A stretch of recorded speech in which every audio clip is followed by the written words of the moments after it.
Japan, with its rich traditional culture and fascinating history, has inspired writers and artists for years. Subsequent to the opening of the country in the mid-19th century, Europe experienced a Japanese cultural boom. Many of the Impressionists were influenced by Japanese art. Yeats wrote his No plays, while Gilbert and Sullivan's Mikado and Puccini's Madame Butterfly played to packed houses. Three little maids who all are merry, come from a ladies' seminary, free from mischievous tutelary. Three little maids from school, three little maids from school.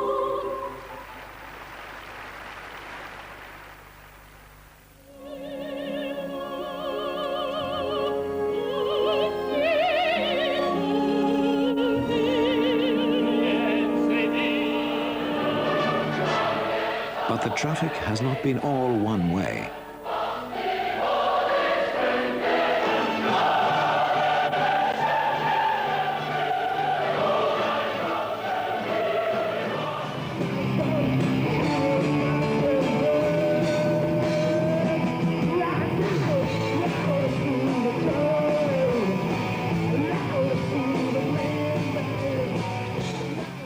The Japanese embraced Western art, literature, and music, adapting it to their own tastes, just as earlier their ancestors had adopted Chinese art, literature, and music.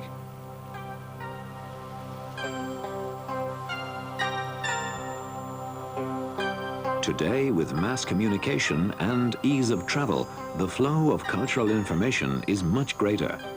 More people have an opportunity to experience culture at first hand. So many interesting intercultural relationships have developed between Ireland and Japan. The ancient capital of Kyoto, with its temples, shrines, and gardens, is a mecca for artists and those interested in traditional Japan. After graduating from the School of Architecture in UCD, I worked in Ireland for a number of years. And then I came to Japan to study the shrines and temples. The particular fascination with the shrines was their attitude to permanence, their way of expressing eternity in building, a way that's completely different to the way we do it in Ireland and in the West. Shinto is the native religion of Japan. In Japanese mythology, the gods came down to earth by way of a tree, so the tree is viewed as a link with the heavens. The kami, or gods, whose numbers run into millions, reside in forests, mountains, and waterfalls. Well, the shrines are usually set apart from the rice fields or the city proper. And the approach to them is usually through a very gloomy, shaded concentration of trees and woods and water, river, rocks. And as you move closer into the shrine, you pass through a series of gateways, just marking degrees of sacredness, degrees of entering. Each gateway that you pass through and each water place that you pass by, you use in a purifying way. You wash your hands before you actually enter the shrine, because purification is very important. People coming to the shrine, they pay money to the shrine. They bring offerings of sake, and they come to the shrine for various superstitious reasons as well as everything else. They come to get their fortune told.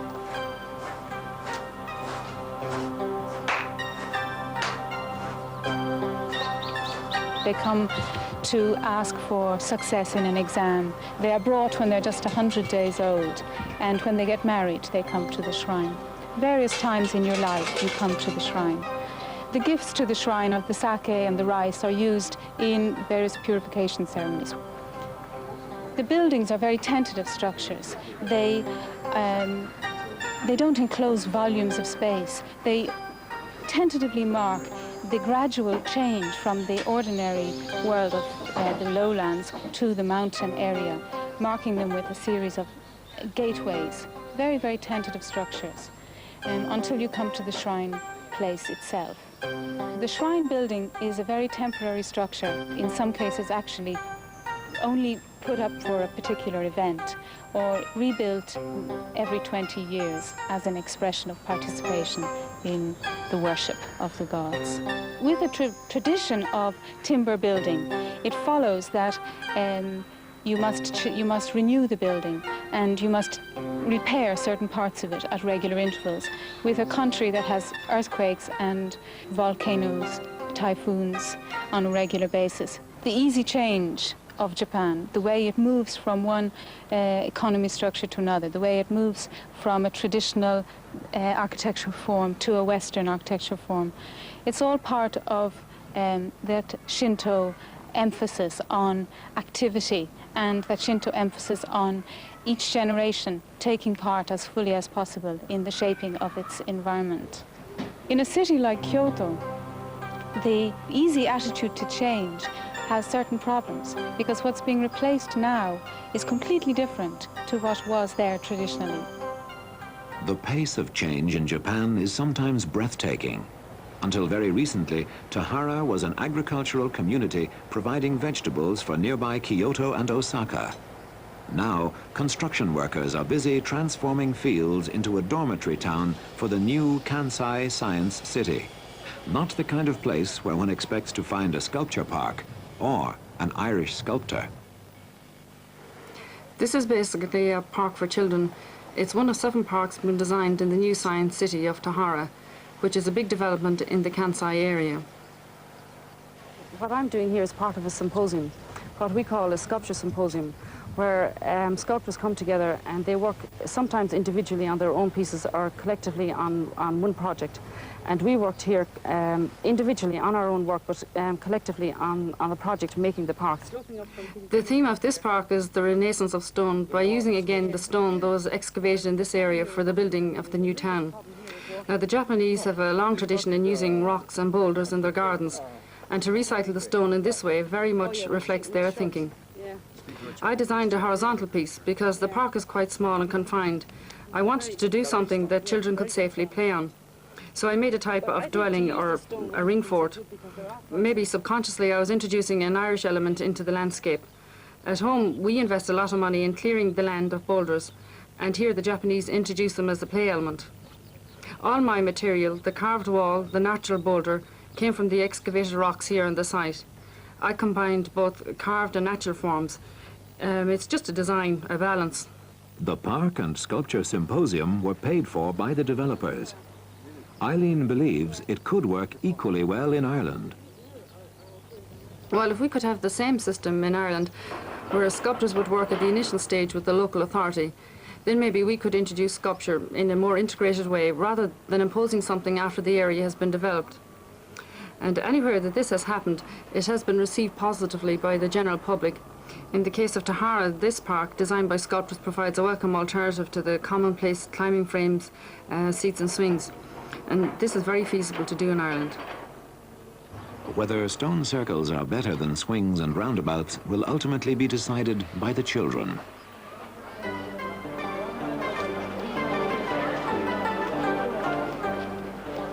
Japanese children, like children everywhere, express themselves naturally through play.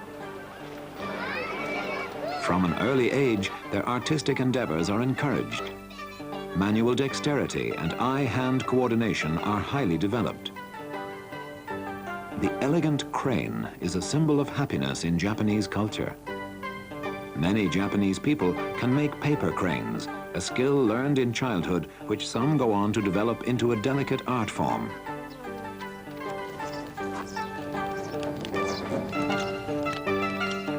The art of paper folding, or origami as it is called in Japanese, takes time and patience. Starting with a single piece of paper, the children follow an elaborate sequence of folding and creasing, which has to be followed very precisely if the desired result is to be achieved. Here, the children are making cranes. Nowadays, the making of origami cranes has become strongly associated with peace, and in particular, the memorials to those who died in Hiroshima and Nagasaki.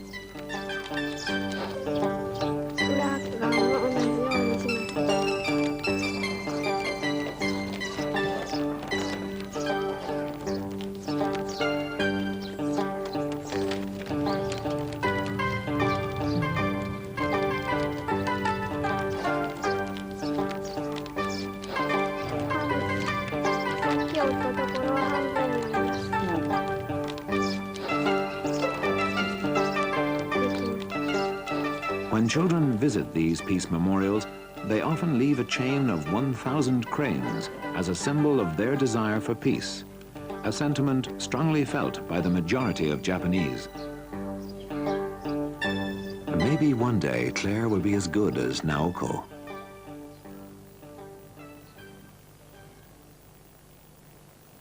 And even go on to become an origami artist like Mr. Muraski. Exhibitions of paintings by school children from Ireland and Japan have been held in both countries. Irish children's art was exhibited in Matsue to celebrate the centenary of the arrival of Lafcadio Hearn in Japan in 1890, and the same exhibition toured Ireland. Woodblock prints by Japanese artists such as Hokusai and Hiroshige have colored Western perceptions of Japan and Japanese art since they were first seen in the West. Moya Bly came to Japan 14 years ago to study this traditional art form. Now she lives in Kyoto, where she works from a studio in her home. Woodblock printing is still carried out in the traditional way, using simple tools and natural materials. The wood itself isn't particularly special. You can buy it anywhere. It's veneer. I mean, it's wonderful because long ago the cherry wood was so small, and that's why all the old ukiyo-e blocks are all exactly the same size. The artist traces a design onto the block. One block is carved for each color being used. When carving is completed, water-based inks are applied. Most of the pigments that people use are sort of mineral-based or earth-based pigments, and they're here in Kyoto, they're handmade. The paper is Japanese handmade paper because it has very strong qualities, especially in water, and it doesn't expand or shrink.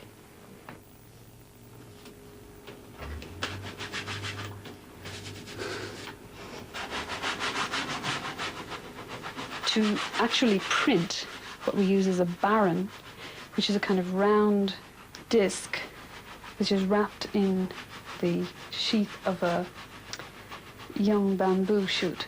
In order for the baron to move over the paper smoothly, a little bit of oil is necessary. Traditionally, Japanese people used Camilla oil on their hair in order to lubricate the baron enough for a good print. Moya has had successful exhibitions in Ireland and Japan.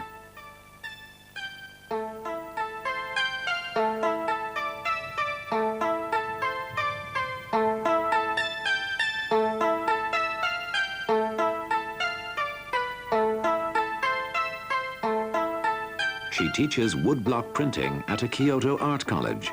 Maybe not the future she'd envisaged when she first came to Japan. I wanted to come to Japan for several reasons, but I think I felt that to come and study something distinctly Japanese would be the best possible thing, and I intended to go and bring it all back to Ireland. Yes, but maybe I'll achieve that yet. On the other side of Kyoto, in a quiet spot beside Shizendo Shrine, is the studio of another Irish artist in pursuit of his Japanese vision. Dave Pearson came on holiday to Japan and discovered a passion for an ancient craft. And one of the very interesting things I saw was paper. I went to some paper-making villages, Kurudani, Echizen, places like that. So then I was working in a senior college in Dublin for the VEC, and I was working as an art teacher, sculpture teacher mainly, and I decided to take a career break and came here for 2 years. David was accepted as a student on the first course in papermaking offered by a Japanese university. There he learned the basics of papermaking, experimenting with different pulps and fibers, but he wanted to do more. I trained in the 70s when non-object art was very important. Bronze was out, wood was out, things which had a material value, very strong material value was out then. It was the idea, the access to the idea, which wasn't being blocked by material. The thing about paper, which is very nice, is that it's a very ignoble material. It's a very very simple materials like plaster. If you put it into a mold, it copies something very faithfully. You can add things to it. It's a very, very, very simple form of structure. I had paper, I had a vehicle to work with, I had a basic vehicle to make something from. So most craft people stop at this. They sell paper like that, and maybe they use it to print onto. But that's not my vehicle, that's not my road. I'm more three-dimensional. Being in Japan, one thing you can't help noticing in Japan is your environment. The weather changes, very strong weather changes. And one thing which made me aware of that was the rice fields here. It's a rice culture. It's a very strong rice culture. Rice is very important. Like, it involves the politics. It's right through society. But you can see it changing right in front of you. If you go down the street, like now this time of year, you see the rice fields are all flooded. They're like mirrors, so the sky is reflected. The pachinko paddles are reflected. The cars whizzing by are reflected. And then later, the rice grows, they're drained. Quickly, the rice grows very quickly. The color changes, it's harvested. This is ta. This is the rice kanji. Then I got into the whole idea of how can I use this rice idea with paper? And the idea I came up next was with the idea maybe of how you can use one mold in a multiple expression of one mold. Well, you start with your clay, you make a design, you can work with clay very freely. You can't carve like that, but you can pull your fingers through it, you can use a comb. You can really work with clay very quickly, take your cast, make a hard retaining wall, and then fling your pulp into the mold, and you get a lot of energy. It's a very free, very exciting, very simple way of making a picture or an image. David exhibited his paper art at the Gallery Ben-E in Kyoto last year. This was from Lake Biwako beside Kyoto. It was a pond, a very small pond, a square pond. And the rice was just very full. It was leaning over it, very, very kind of fecund. This is my favorite one. There was a very, very strong typhoon one night. And I couldn't sleep, got up very early. And the rice, this was in August, the rice was like a sea. The wind was stripping it, really bursting through it. So this was based on the idea of the wind hitting the rice field, and like the wind hitting waves running across it. But the Japanese seem to like this one very much. Just the simple colors, the three tones, the white, the gray, the black with a hint of red in it. Seems very Nihon-tiki. This is the last piece I made. It's a continuation of the rice ladies. The circle was kind of very limiting idea, so this was interesting in the exhibition. A lot of the young students really liked this one. My professor hated it. He said it was gaudy and strong, but I like it because it has a lot of kind of, it has a bit of raw energy to it. Not so tasteful, perhaps. Whatever your taste in music, Japan can provide for it. On Sundays, Harajuku in Tokyo is one vast concert arena where the whole spectrum from traditional to heavy metal rock are catered for.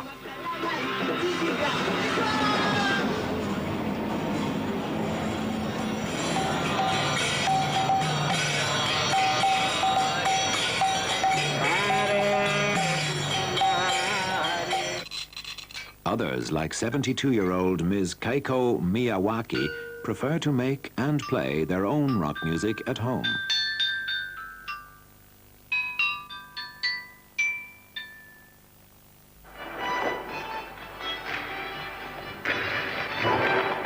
Expo 90 in Osaka brought the culture and horticulture of many nations to Japan. Ireland was represented by Coltus Kjoltori Éren.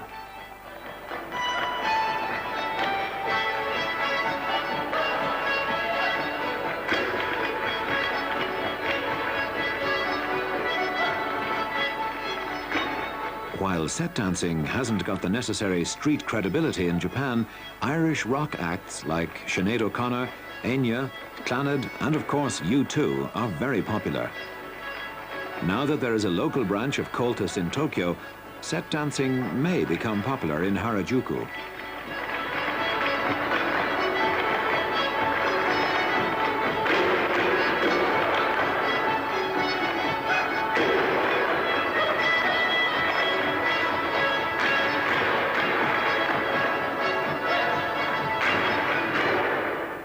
harpist Cormac de Barra played for the Japanese people who visited the award-winning Irish exhibit every day for 6 months. And he had the usual and not so usual requests. Well, the Japanese have two favourite Irish airs, and they've been translated to Japanese. There's Danny Boy and The Last Rose of Summer. But I hadn't heard The Last Rose of Summer myself before, so I had a little bit of a task learning it. The imperial family came to the garden and they wanted that played, so I had a little tape sent over from Easton's in Dublin to assist me in my quest to. It was a funny piece because they have a different name for it in Japan, but they have the same tune, so they wanted it played and they wanted it then and there and then. During his time at Expo 90 in Osaka, Cormac played many other traditional airs.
Besides music, there is a growing interest in the Irish language and Celtic culture.